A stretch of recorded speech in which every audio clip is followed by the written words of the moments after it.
This is our new monitor cover and sunshade for the PortKeys BM5 IV, or 4 if you're into Roman numerals. These snap on to the front of the monitor. It's one solid piece.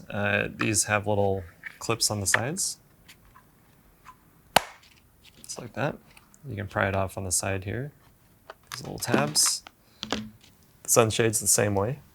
And we've left room for the HDMI on the side here, so you still can attach a full-size HDMI connector. And then we've left room here for attaching our twist mount spud, which can then go onto our twist mount knuckle here. Snap that in, lock the thumb screw, and now you can configure this on your camera for handheld shooting. These are available for purchase on our site, but you can also download the file for free and print it yourself. You just need a TPU printer, and these are about a 95A hardness.